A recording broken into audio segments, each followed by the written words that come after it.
Saudações, nobres ouvintes do podcast Sem Esperança.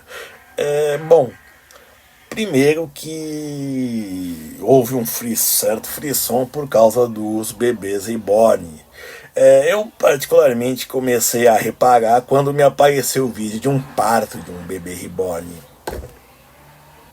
Bom, particularmente,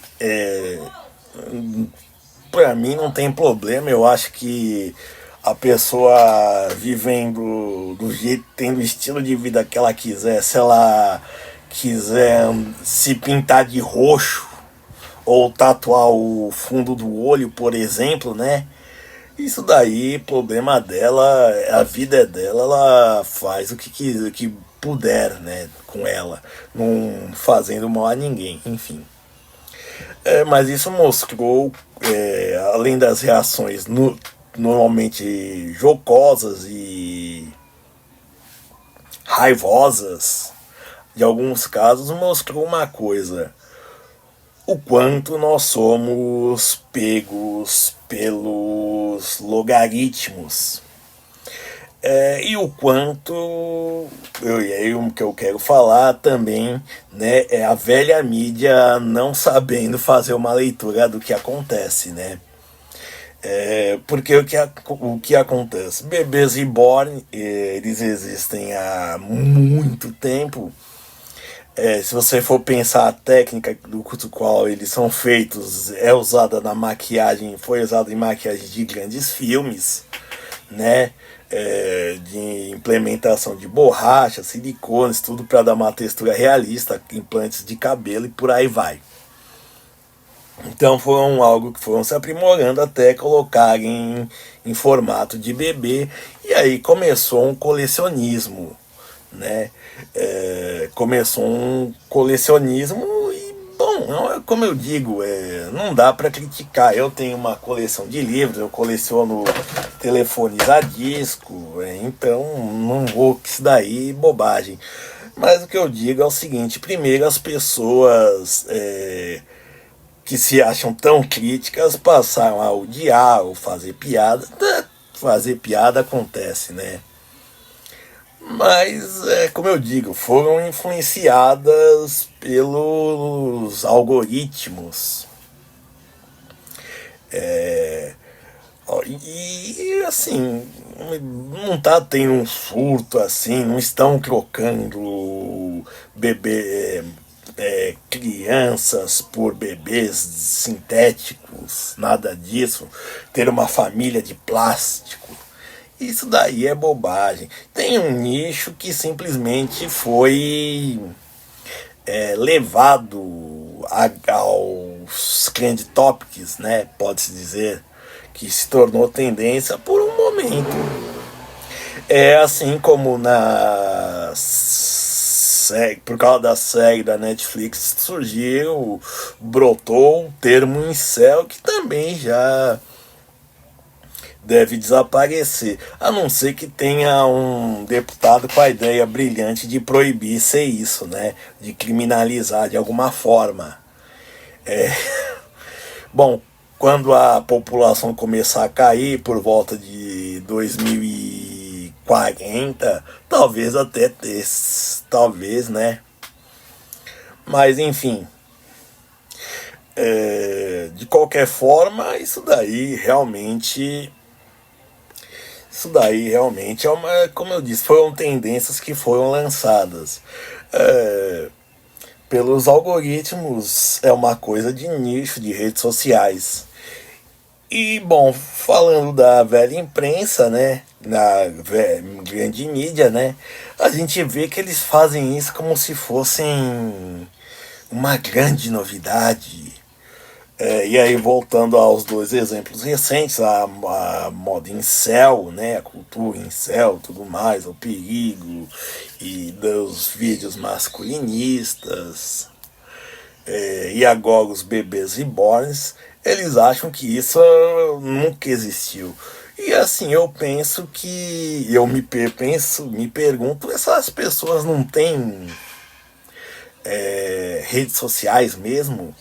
Será que o costume de influenciar elas de influenciar a opinião pública, melhor dizendo, tá tão arraigado que tudo que surge nos computadores, né, nos celulares deles, é uma grande novidade. Porque, sinceramente, eles acham que as coisas brotam como cogumelos depois da chuva, né? Assim, tem o mato, a madeira, um cocô, choveu em cima e sobe um cogumelo maravilhoso lá, né? Enorme, do nada. Mas, e elas acham que aquilo é uma grande novidade e fazem um alarde todo. Então, assim, temos de ver esses vícios, né? E também trazendo a. E aí a gente já vê como o mundo mudou, né? Como as discussões mudaram. Eu lembro durante o governo Dilma que se buscava neutralidade na mídia. Uma regulamentação que tentaram passar e teve uma briga, desbriga, e emperraram no Congresso, acabou não passando, a Dilma caiu e, consequentemente, com o Bolsonaro, as pessoas descobriram a importância das redes sociais, né? E digamos assim o incentivo a ter umas participações, né? Umas ações nas redes sociais, porque elas agora, como eu já disse anteriormente, elas são basicamente a internet. Certa feita eu estava conversando num grupo do Telegram se perguntando se eles espionavam a gente e tudo mais, e a resposta é sim. A única forma de não te espionarem por carta, assim, em termos de telecomunicações, é por carta. É porque basicamente se procura. Tem centros especializados em monitorar. Mas só voltando ao assunto daí, a regulação das redes é bem isso. Você vai ter basicamente não vou dizer apenas a mídia tradicional, né? Mas você também tem entidades públicas e algumas privadas dizendo que a opinião pública deve, merece ou irá ter acesso. Isso está acontecendo, não é uma exclusividade brasileira, é uma coisa que acontece ao redor do mundo. Tá? Europa se discute isso, Estados Unidos também. E antes de mais nada, fazendo uma adendo, os Estados Unidos sim têm censura, tá? Eles têm tanto censura privada quanto censura pública, por exemplo, que eles têm mais privada do que pública.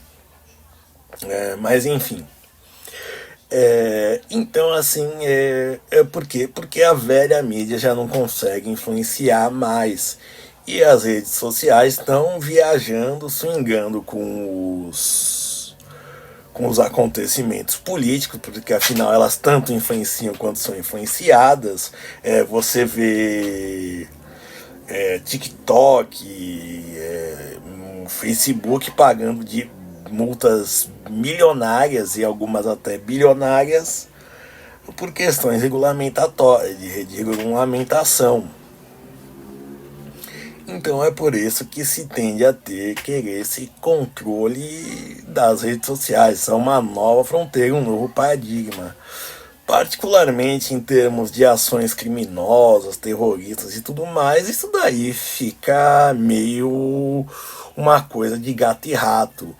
Mas pro populacho, né? Digamos assim, pro cidadão acebolado, aquele que usa o seu CPF, que tem domicílio fixo, aí realmente tem todo o sentido de ficar se controlando e dizendo mesmo o que se quer saber, que ele deve saber quando e como. E também, é claro, alinhar os discursos tanto da mídia tradicional, quanto do governo vigente, quanto do que? das redes sociais. Bom, parece que eles estão investindo na nossa felicidade, acreditando que a ignorância é uma bênção. Pois é. Obrigado e tente ser feliz.